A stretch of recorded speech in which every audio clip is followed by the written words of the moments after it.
sun is moving across the sky in the afternoon. It's becoming conscious. We're becoming intelligent. We're becoming wise. The highest stage is called Aten or Iten, and it's characterized by the late afternoon sun, and it's full flowering, and it's called the wiser. It's when we're at the fullest state of consciousness, the highest that we can achieve. And then we fall into night, into Amen, darkness. So the idea is we're saying the previous state of consciousness would have been a stage of Aten, which the great king Akhenaten wanted to return to. He didn't create monotheism. He didn't create the Aten. He wanted to return to the highest state of consciousness. Revolution Radio proudly presents, live from the heart of the Blue Ridge, Roanoke, Virginia. It's the Just Bernard Show with host Bernard Alvarez. Join Bernard as he shares topics that reveal the real matrix and empower your human experience, including world liberty, the esoteric, suppressed technologies, spiritual ascension, and human consciousness.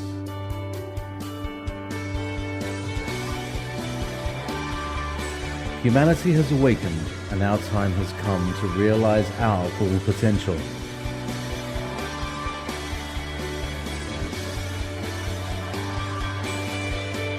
And now, live from the Star City, your host, Bernard Alvarez. So anyway, let me tell you a little bit about Stephen Mehler, if you don't know already. Stephen Mehler has been on the show a few times. I consider him a friend of the show, as I do all of his friends at the Kemetic School of Ancient Mysticism. Stephen holds 3 degrees in science and is a trained field archaeologist and prehistorian. He served as a staff researcher and scientist for the Rosicrucian Order up from 78 to 1980. He's written 2 books, The Land of Osiris and From Light into Darkness, The Evolution of Religion in Ancient Egypt. And he also co-authored a book on the crystal skulls with David Hatcher Childress. So without further ado, I want to welcome Stephen back to the show. How are you, Stephen? It's so great to see you. It's great to see you, Bernard, and it's great to always talk with you. And you know, the old Chinese saying, may you be born in interesting times. Yes. And especially yesterday, we certainly are. And I'd like to discuss that with you. Yes, by all means, by all means. So tell me, how was it for you? What did you think of the eclipse? pretty interesting is that I wasn't as excited about the event as a lot of people were up until yesterday. And interesting, like the week or so before yesterday, before the eclipse, I was being very irritable. I was cranky, getting into arguments. I got into arguments with people on Facebook, 2 of which I want to discuss with you. Sure. But it was something, yesterday morning I got up and felt that it was a little different. Immediately turned on the Science Channel, and they were covering it straight from Madras, Oregon, right away from the start. But MSNBC did the best job. They covered it all the way from Madras, Oregon to Charleston, South Carolina, and showed totality about 5 or 6 times, which was amazing, at different cities on the path. Now, where we are, is about 50 miles, about an hour south of total totality, which was Casper, Wyoming. I'm in Lafayette, Colorado. So we were 93%. As things were going on and as it was getting more and more, I did start to feel a shift in energy. And I started to get a little more excited about it. My wife was totally into it, totally excited. She had her glasses on. As soon as it started, she watched it totally all the way through. We had people we saw in our backyard. We have open space. There were people gathering in the open space. There were people coming out on their balconies. And what really impressed me was watching it across the country with all the gatherings and all the children with their families. Obviously, people took off from work. Obviously, they took kids away from school. And they were treating it as a great event. And it was wonderful to see the kids get so excited and to see it. As it started to move on, I felt there was a shifting in energy. And then when it did hit totality in our area, that's when I first put on the glasses and looked and saw this beautiful orange sliver of a sun that was all left at 93%. And I felt it. And everything got quiet, like they predicted. You know, they said the cicadas might come out and animals would did get slightly dark here. It got cooler and it got quiet. But when it came back to totality and things went back to normal, it stayed that way. And I felt a definite, my wife did too, a definite shift in energy. Things were calmer. Things were more relaxed. I didn't feel irritable and cranky anymore, and it stayed that way last evening, and I still feel it today. So I think there was a definite shifting of energy. There've been a lot of astrologers, a lot of going on about what it means, what it could mean for future events, for current things now, et cetera, et cetera. But that definitely I felt, and I know a lot of people have reported it today on Facebook, a shifting of energy. I no longer feel as cranky and irritable today. I feel really good. I feel low. Everything seems calm and quiet. I went out this morning, watered our garden. It was about 7 o'clock and 7:30 in the morning. Everything was calm. Everything was quiet. The animals are quiet. Everything seems like we did shift. And I feel that's happened for everybody in the world. Oh, I couldn't agree. You know, you're telling my story. That's exactly how I felt. I was cranky and irritable for the last couple of weeks, and then again, just like leading up to it, I started feeling more calm. I felt more grounded. And then it was funny, and it was interesting to me because even after the eclipse, I was waiting for my mood swings to start kicking in again, and I felt calm. I'm like, how come that's not making me angry? How come that's not upsetting me? I just felt great. I had a hard time sleeping too, though. Animals seem to reflect it too. They seem calmer today. There's less. I mean, birds are still singing, but there's less noise, less energy today all around. It's very calm today. Yeah, and I did hear the cicadas when it got dark. I thought that was pretty cool. I was like, oh, just like they said. Yeah, in totality, they would have. Here, they didn't react as much because there was still some light. But in totality, they would have all. Yeah, I think we were like 96% or something like that here. But it was. But there's two things I wanted to talk to you about because I follow you on Facebook. I see sometimes the conversations and arguments you get into with people, like I do about Trump, about politics, et cetera, et cetera.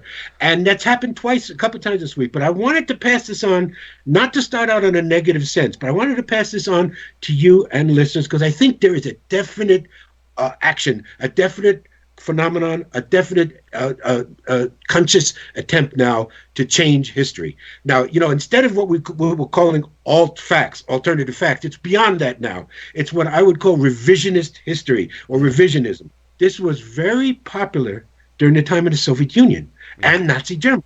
A definite conscious attempts to change history, to change events with a distinct political agenda. Two events this week, two arguments I got into being cranky. One was about the Civil War. Somebody posted, and again, when you want to use, this is why I want people to be aware. When you see these posts, they come on with a pseudo-intellectual veneer. Like, oh, I'm quoting facts. I'm quoting events. I'm quoting people. When you investigate it and follow it up, there's no such thing. It's all made up. Yeah. But this coming on with an intellectual argument. So somebody came on saying, no, the Civil War wasn't about slavery. We're all wrong who was saying that. The Civil War was because there were poor white Southern farmers, and they were hit by levies of high tariffs and taxes by the government, which of course was the North. And it got so bad that these poor white Southern farmers couldn't even pay their tariffs and taxes, and the government came in and just confiscated their crops without compensation. And that was the reason they revolted and had the Civil War. Interesting. Well, somebody, before I could even respond, somebody posted the complete Articles of Secession from the state of South Carolina in 1860. There's all the reasons they're giving. And they talk about the slaveholding states, how the slaveholding states have been treated unfairly. And the slaveholding states, their economy, their lifestyle is being threatened. Nowhere in these Articles of Succession does it say anything about poor Southern farmers who had their crops confiscated. Right. So there is a revisionist history. Yeah. The second one will continue with what the theme of what we're going to discuss today, ancient Egypt. Somebody posted a video of Geraldo Rivera. Oh, now, boy. Those of people who know that name for the over 30 years like I do, all I have to do is mention his name, and I don't even have to say any more. We know that anything comes after has nothing to do with the truth. Right. But Geraldo Rivera was on Fox News, and he came on complaining about the destruction of these wonderful monuments of history, these statues of Confederate generals. He's saying, so what are we going to do next? Are we going to tear down the Great Pyramid because it was built by Jewish slaves? Oh, boy. So immediately, without thinking, I had to respond. I jumped right on and said, no matter what date you use for the pyramids, we don't accept the date, but no matter what date you use, there was no concept of Jew and there was no concept of slave when they were built. Now, if he had said Hebrew slaves, there might have been an argument because there were Hebrews. But as I wrote in my second book, which you mentioned, From Light into Darkness, I made a distinction between three groups of people: Hebrew, Israelite and Jew. They are not the same people. So No. there was no concept of Jew until the Romans came in and gave the title to the people who were left in Israel. The tribe of Judah and the tribe of Benjamin. The tribe of Judah were called Jews. That's where the word Jew first comes from. Does not appear in history before the 2nd century BCE. Hebrew goes way back. Okay, but slaves? No. Slaves don't come into ancient Khemit, ancient Egypt, until they're introduced by the Greeks and Romans. There were no slaves in Egypt. They were paid. In fact, we have documents, we have papyruses from the so-called Middle Kingdom period, which is around 2000 BCE, where you have workers that are going on strike because they're not getting enough onion and garlic. They're not getting enough food. Now, since when do slaves strike? Yeah. Imagine in the South, they say, no, master, we ain't going to work today. Oh, yeah? Well, there's the tree, and you're about to get lynched. Yeah. So, no. There was no concept there. So even if we do accept the date of the Great Pyramid, which is around 4,500 years ago, which we say is wrong by a factor of 5, the pyramids were not aligned and built 20,000 years ago at least. But even if we accept their date, there were no Jews and there were no slaves. Pyramid. But interesting enough, Bernard, this is the point. As soon as I posted that, here came an army of responses that were already prepared and already there. Again, the alt-right. What do you want to call them, the alt-right or the Christian right? Immediately there was the response, oh, yes, the Jews were slaves in Egypt. We know that. It's a fact. And they built the pyramid. Somebody else wrote, oh, yes, we know for a fact there are slaves in Egypt. So then I wrote, well, give me a reference. Show me one credentialed Egyptologist, either academic or alternative, that believes slaves built the Great Pyramid. No response. Of course, the answer was the Bible. That's their source of reference. Not a very good reference, historically speaking. Historically speaking, There's the only history in the Bible is when it actually describes events when it was written. But when it's talking about history or prehistory, it's all mythology and literature to create a framework for a particular religion. The Old Testament for Judaism, New Testament for Christianity, Quran for Islam. They provide the framework, a background. They take historical events, turn them into mythological events, so that they can create this false history, which unfortunately has become more and more the source of information in our country as we've now had this new administration, which we now have the alt-right and the Christian right being more powerful. So now the Bible is being used more and more as a historical sense, a historical document. that's pretty scary stuff. And you know, this isn't the first time. You and I have spoken in the past about how alternative archaeological history has become the mainstream thought. Absolutely, and it also casts reflections on us in the Khemit school, who are called alternative researchers. You get people now who take things like they see a structure in Antarctica that looks definitely, obviously, a natural formation because there are natural pyramidal formations around the world. They form naturally, and all of a sudden, oh, there's proof of pyramids in Antarctica. Oh, there's proof of this and proof of that, and they make us look bad, like we're supporting that, and we're going with science. That's the difference between us and a lot. We don't eschew science. We disagree with academia. We disagree with a lot of accepted theory, but science is the basis of what we're doing, particularly the sciences of archaeology, geology, chemistry, physics, and engineering, which we're strongly used in the Khemit school to back our industry. But people now go throwing things up without any background, without any support, without any documentation at all, and it reflects on everybody. So yeah, I always tell people the Facebook, the internet is an amazing thing, but that 90%, maybe 95% of it is disinformation, purposely put there to lead us astray. It's the 5-10% that you and I live for, that you promote in your interviews and with the work that you do and which I do, that we try to tell people, say, no, there is a different way to look at things than when we've been taught. But you still need to have discernment. You still need to have things that can be documented, things that can be recorded, things that can be duplicated, which is the basis of science. Yeah, and that's my favorite word, is discernment. That's the word of the decade for me. Discernment. Discernment. Please use discernment. Speaking of which, okay, so talking about false history and whatnot, what do you feel is the greatest false fact that's being perpetuated as far as ancient Egypt history? In fact, for everything, it's this idea of Darwinian linear evolution. Darwin was right about a lot of things. In fact, there is evolution, natural selection, things like that. Absolutely, survival of the fittest in a way. But the idea that we move from the primitive to the complex in a straight line is denied by everything we observe in nature.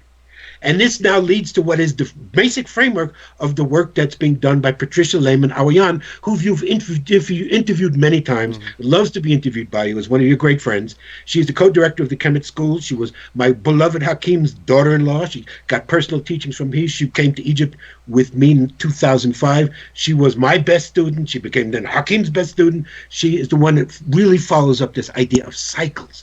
This is one of the greatest teachings that Hakim gave us, is the basis of Khemitology, is the basis of the Khemit School of Ancient Wisdom, that everything moves in cycles. Cycles, return, going and returning. In fact, it was a major theme of ancient Khemit, going and returning, going and returning.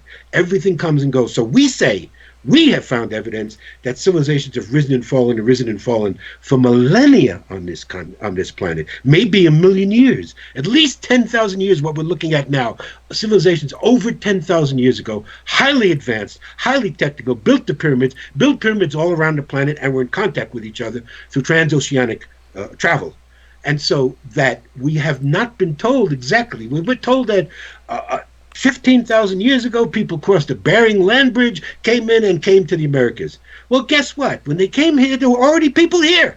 So how could they have discovered America? How could Columbus have discovered America when there already were natives, indigenous people here? Well, there were already people who had come before America, before Columbus, 100 years, at least 1,000 years for the Chinese, and etc.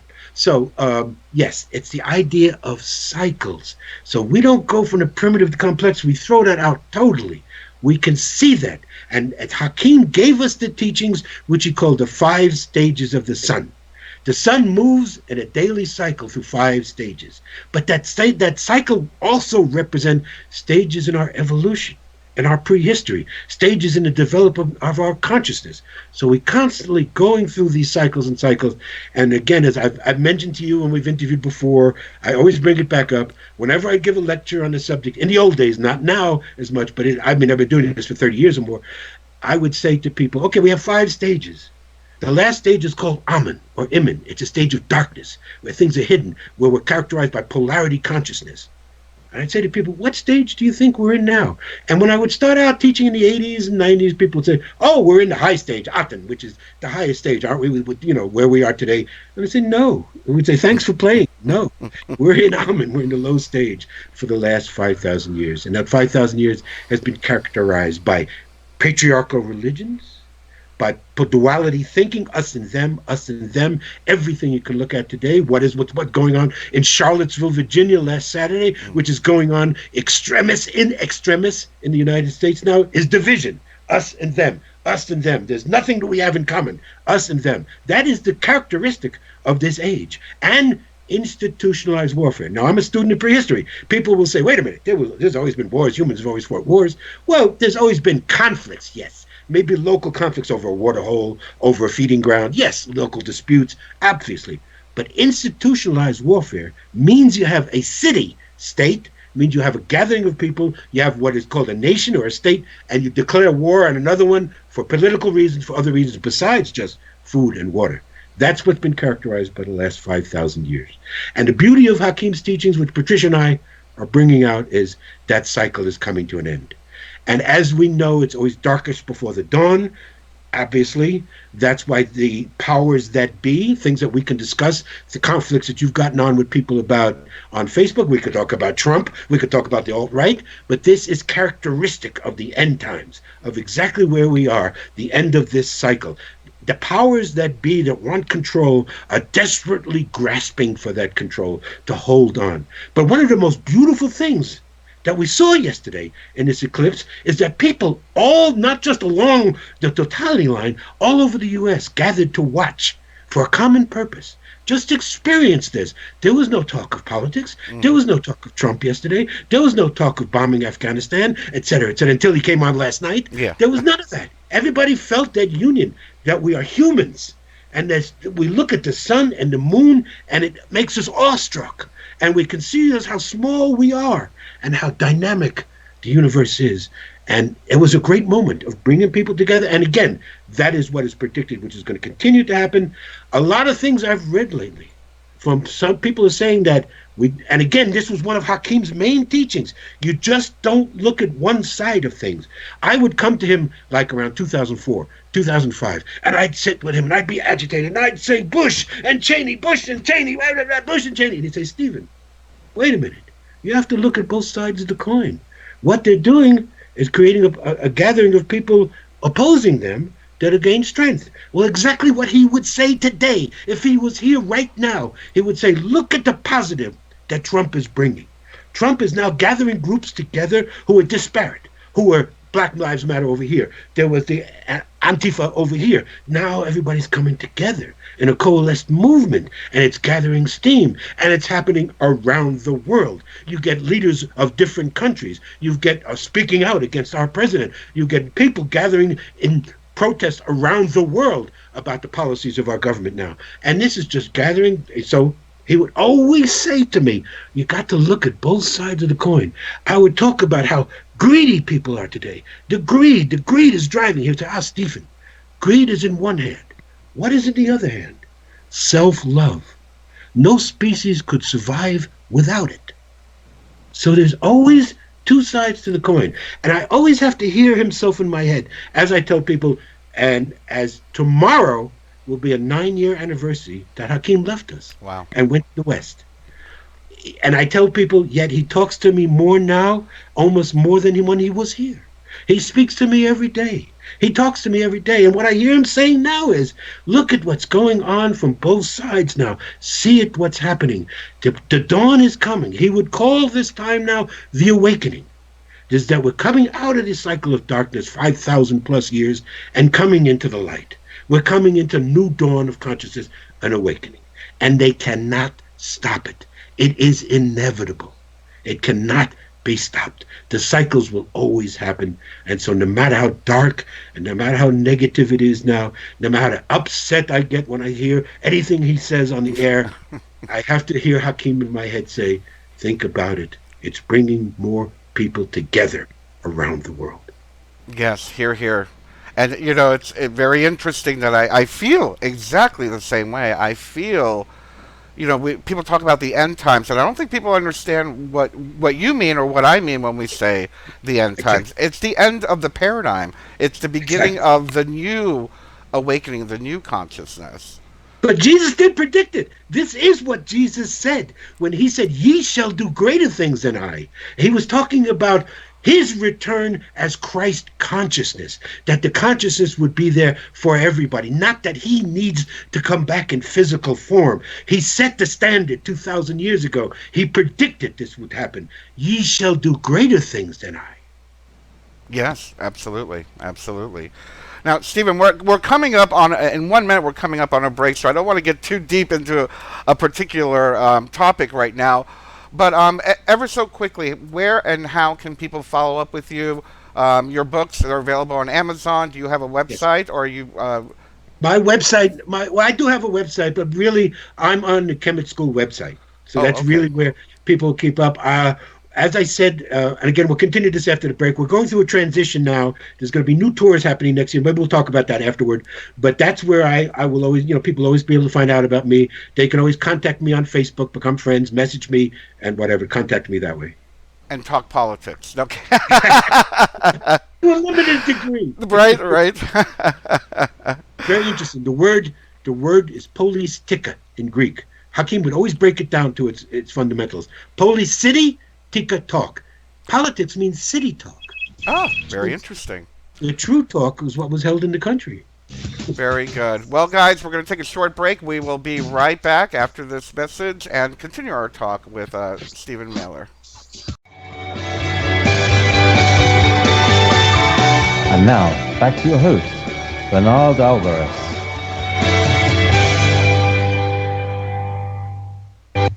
And welcome back to the Just Bernard Show here on Revolution Radio, simulcasting on Facebook Live. We are speaking today with Stephen Mehler, Khemitologist, author.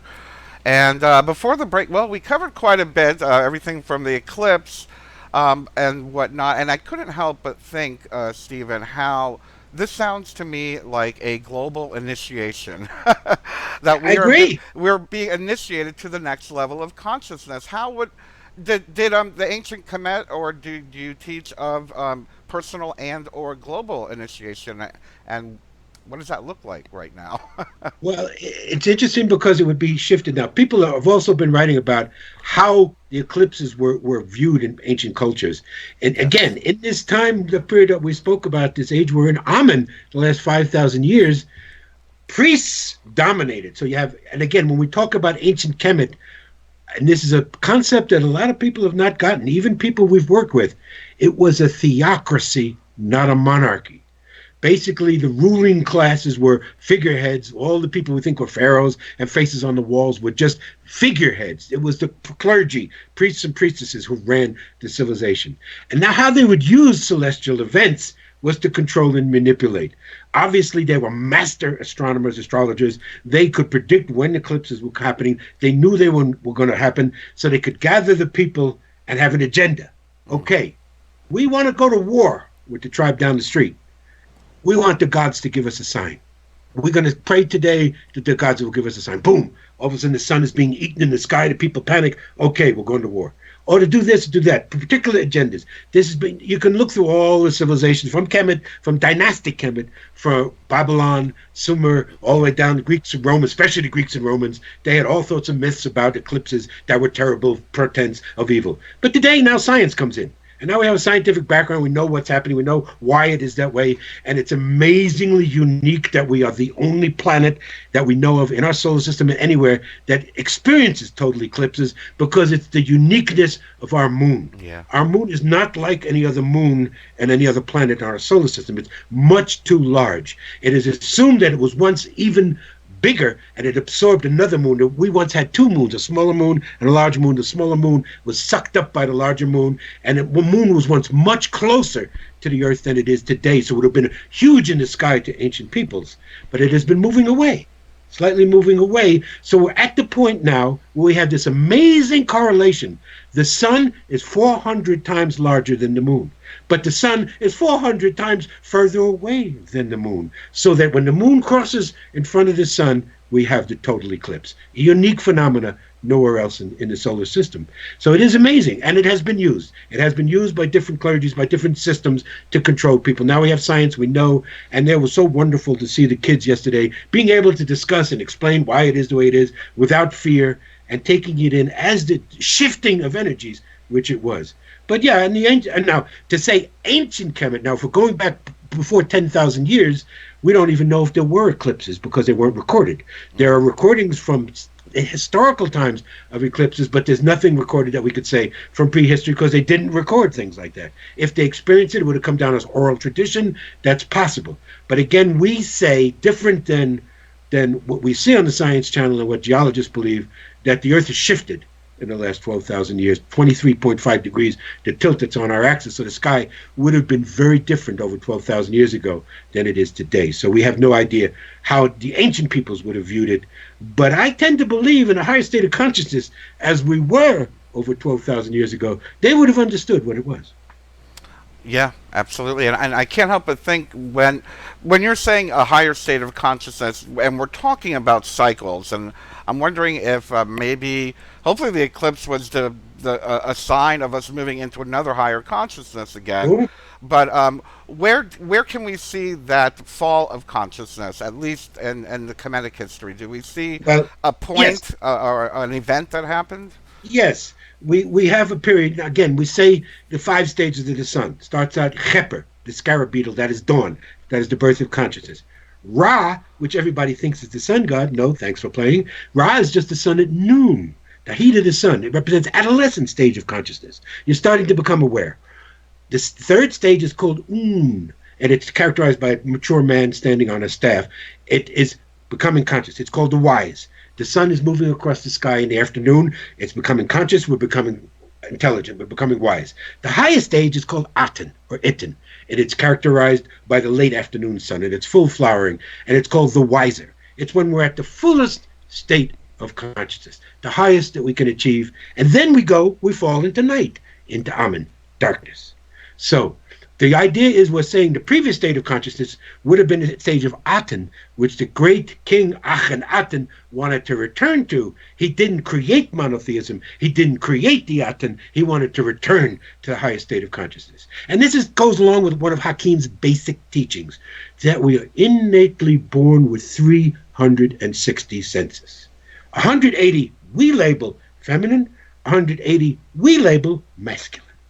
And that becomes circular consciousness. It's said that we're in this state, we are enlightened, to some degree of enlightenment. We're using all our capabilities. This is when we say the Sphinx was carved, when the pyramids were built, etc., with the highest state of consciousness. So then we had a period where something happened.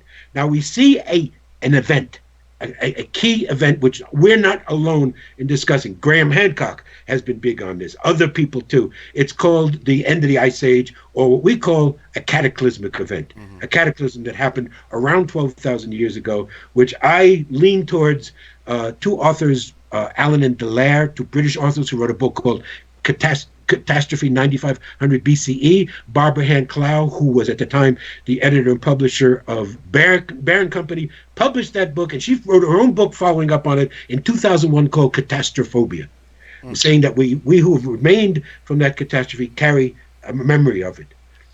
We have seen, now I've gathered with other researchers like Brian Foster, with other people, with Susan Moore, our great geologist, and with Yusuf and Patricia Awayan, massive evidence in every place we've gone to around the world of the previous ancient civilization. Again, in Peru and Bolivia, you see it. In Bolivia, you have Tiwanaku, Pumapunku.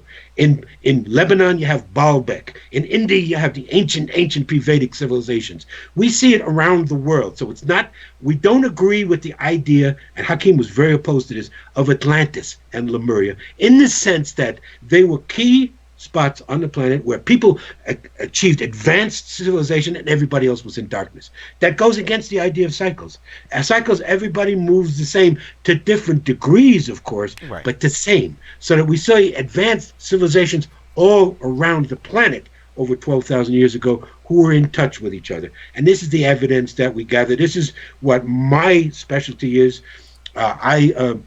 Hakim, because of my background in archaeology, he wanted me to concentrate on two concepts, water and sound. The knowledge that the ancients had and the interplay of both. And we say now those are the key factors in how pyramids and the ancient technology was done, was water and sound. But with other people like Patricia Awayan is concentrating on energy lines, on the cycles, and how ancient peoples followed the energy lines. Their symbols reflected the cycle that they were in, and how they knew about the transfers of energies all around the planet. Again, using all those senses, 360 senses. And then we would say, well, if we're only using 5 today, what happened? Hakim would tell the people, I don't want to insult you, but we're crippled today. We're crippled. We're only using 5. But they're there. He would say, we don't have the language. This is what I've been working on since he left and since he continues to work with me. We don't have the language of the other senses. We only have the language of the 5 senses. I saw a dream last night. No, we didn't. Your eyes are closed. You were sleeping. You used to say, I feel what you're saying, but I'm not touching you. I'm not here. I hear what you're saying. It's using other senses that we don't have the language for. Hakim said they will label themselves. It's what's happening now. People are becoming more aware every day. I once gave a lecture in front of 450 people where I said, according to Hakim, people were going to wake up in the middle of the night and know something they did not know before. And as I said that, I saw a woman in about the 3rd or 4th row elbowing her friend, saying, see, I told you. There was my confirmation right there. Every day we are aggressive. It doesn't seem that way. And I know, again, it's following you on Facebook and the arguments we get into and the politics and the definite attempt of the cycle to drag us down, to keep us in polarity, to keep us and them, us and them.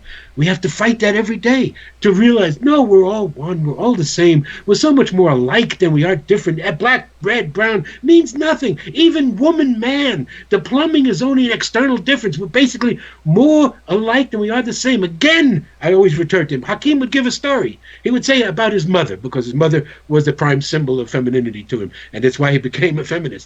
He would say, my mother, she's 51% female, 49% male. Me, I'm 51% male, 49% female. It's just 1%.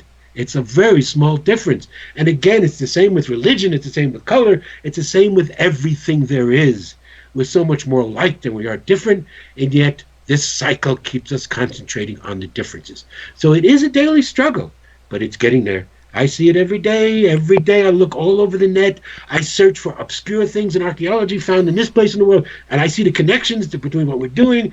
You got to be able to put things together, because sometimes information just flows out there and disappears. You don't realize how key it is to what's going on, because what is concentrated on the media, we know, of course, is the negativity, is the idea to keep us separated. So we're constantly fighting that, but it is, again, Hakim, tomorrow, 9 years that he left us.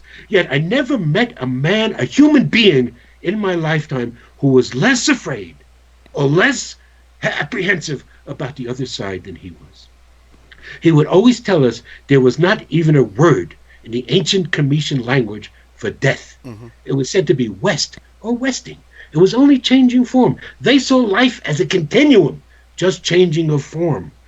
And so he had no fear of the other side, and keeps telling me every day, there's nothing to fear. That consciousness continues beyond what we call death. Hear, hear. Hear, hear. Yes, absolutely. And I love what you're saying about, and I'm relating and grabbing onto what you just said about not having the words. And that's something that I try to communicate, but it's hard because we don't have the word for it. Exactly. When we are experiencing those, I call them aha moments, epiphanies, or cosmic downloads, whatever it is. Some of that information can't be relayed through the language that we have already. Again, go back to yesterday, and they were interviewing people after totality, and you could see when it goes into totality in every space, people go, ooh, ah, wow, oh my God, look at that, ooh, wow. And then you interview people afterward. I don't have words to describe it. It was a religious, emotional experience. I had a spiritual experience, and I cannot put it in words. There it is. But you felt it. You experienced it. So it shows that the senses were activated. Absolutely, absolutely. Speaking of which, now, and I don't know if this is going along with our conversation here, but I can't help but the image of the pyramid popped in my head while you were talking, and about maybe as a power center, as a symbol of power. I mean, does being around the pyramid help elevate the consciousness? I know that yes, of might course. be a silly question, but no, it's not a silly question. Again, our Earth is a living entity. It's a grid. It has power lines. Just like our bodies, we have arteries and veins, and we have ganglia from nerve centers. That's the power point. The power places around the Earth, sacred sites. The Earth has energy zones where all these, what you call ley lines or energy lines, coalesce. Again, Patricia is studying this better than anyone in the world. Where these coalesce, that's where ancient peoples were naturally gravitated to. Yeah. Using their senses, they would naturally be gravitating to these energy zones. And what do we find there? We find crystal, natural source of crystal. We find igneous stone, which is granite, basalt, and diorite, which is full of crystal. And we found running water. Always in what's called a sacred site in the world, there's underground running water, a natural source of crystal, and igneous rock, volcanic stone, which is amplifying the running water, creating a magnetic field. That's what we feel. Hakim would tell us the Sphinx is 54,000 years old. But before she was created, people came there 56,000 years ago just to be at the spot, just to be at the energy. We've always done that. It's part of our nature. It's what the senses lead us to. So this is why you go to these sites around the world and you see there's ancient temples, there's ancient pyramids. Of course, the ancient peoples knew and put them there, and everybody could have an experience. Now, I've taken literally hundreds and hundreds of people to Egypt, and in the fall will be 25 years that I first went. I've led 19 to 21 tours, and hundreds of people, and I've had husbands who were dragged by their wives, had no spiritual insight, no concern about ancient Egypt at all. I'd see them standing in the corner smoking a cigarette or something. I'd say, how's it going? Oh yeah, I just came with the wife, she's having a great time. Okay, just experience, have fun, just experience the sights. After we do the Great Pyramid, after the tour's over, these people would come to me and say, wow, I felt it. I don't know what it was. I don't know, but something happened. I feel different. I'm changed. I can't tell you how many people, the majority, overwhelming majority of people we bring to Egypt come back and say it was a life-changing experience. And it's just by being in those energy fields. They don't have to listen to a word we say. They don't have to grasp anything we teach. Just being in those energy fields. That's why the people created these devices. That's why they know all around the world where to go to. And we're seeing a band. We're seeing bands of energy lines where all around the world are pyramids and ancient temples. Yeah, they are kind of aligned, aren't they, throughout the world? Oh, yes, without a doubt. Very interesting. And, maybe you can answer this for me. I saw a picture recently, maybe about a month ago. I think Yosef Ayan posted a picture of being in an underground chamber, and there was a bunch of water in there. That's the Osirian. Oh, That's okay. one of the What is smoke. that? That is one of the smoking guns we take people to. That's in the south at Abydos. There's a temple in front, which they claim is a temple, a 19th dynasty temple of a king with a title of Seti I. That's nonsense. No temples were ever built by any kings. That's period. The priests built them. But that temple itself is thousands of years older than the 19th dynasty. But behind it is another temple that they say is contemporary with this dynastic temple, but yet it's 50 feet lower. And I was taught in archaeology, things move in layers. If you're going down deeper and deeper, then you're going to find the older layer. Usually that's always the case in archaeology. So if structures are 50 feet lower than a structure over there, they can't be the same age. By definition, have to be older. But the Osirian, which was an ancient temple of wizard Osiris, Hakim dated as being over 50,000 years old, contemporary with so-called temples in front of the Sphinx. And it's built with different stone than anywhere else in the south of Egypt. All the dynastic temples of southern Egypt, we could take you to the Temple of Luxor, Temple of Karnak, of Abydos, and Hathor, and Dendara. They're all sandstone, with some very little limestone, but mostly sandstone. It was a stone of the dynastic times, much easier to work with. But when we look at the ancient pre-civilization, pre-dynastic, we always look for granitic stone, granite, basalt, diorite, calcite. And these were the stones of the ancient people.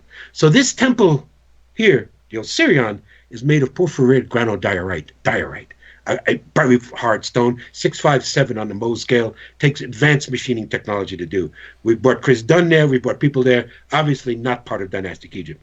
But Yusuf was able to go into some of the back chambers, which are usually flooded, because this temple is usually flooded. Usually you can't go down in the Osirian because of the high dam, which was built in the 60s, in the 50s. It floods the area, and it's flooded. You can't go down. So the back chambers, this temple, this area has only been less than 1/10 of excavated, maybe 1/3 at the most.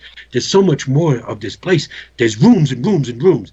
But he was able to go in with the water was just up to like your knees, or maybe even to the waist, and took pictures in there. And this whole room, unbelievable. I've seen it only from afar, never been able to get in to see it. It is of all diorite. It is all perfectly sacred geometry with incredible pentagram in the back. It is an amazing chambers. These were not for burial. No one was ever buried there. These were for ritual. Again, sound. When we go into these tombs and we chant and there's incredible harmonics, resonance, why did you need that in a tomb? Why does a dead person need to be surrounded by sacred sound? No, this is for the living, not for the dead. All the Valley of the Kings, all the tombs under the Giza Plateau were modified. They were changed by the dynastic people to be changed into tombs. They originally were resonance chambers to amplify the sound, to amplify the water, to create the energy fields. So this room, that picture you saw of Yusuf, would be an incredible acoustic room to produce amazing amount of energy. And we do that, again, that's what we do with people. We take them into the Great Pyramid, last day of our tour, which is how Hakim would always do it. It's the final initiation. You go and lay in the stone box. We do toning, we do sounding. We hit the tone of the pyramid itself. And that's where people have these incredible life-altering experiences. Because these ancient people, ancient Khemit, was a civilization bathed in infrasound, constantly with positive vibrations, positive energy, which kept our immune systems at the highest level, which kept our senses at the highest level, kept people, we believe, the ancient Khamitians lived the sources of the patriarchs of the Old Testament and lived for hundreds of years. No virus, no bacteria, no cancer, no heart attacks. I imagine an entire civilization being, that connected to spirituality, whatever we want to call it, to that high resonance that you're talking about. Right. Again, we say no separation, no separation. Hakim gave me 5 key principles, which became my second book, From Light into Darkness. When I first started to work with him, he gave out the idea there was no word for death.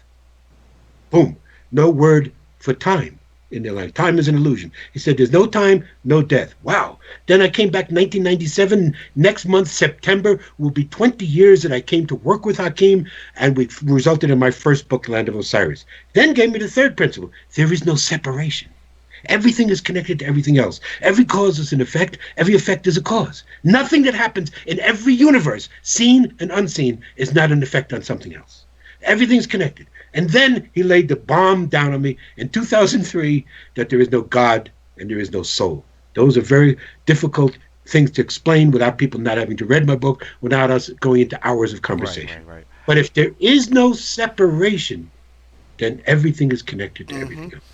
Very interesting you brought that up, because my channeling work lately has been information coming through talking about, for lack of a better term, beyond the separation, beyond deity, beyond source consciousness. What's beyond that?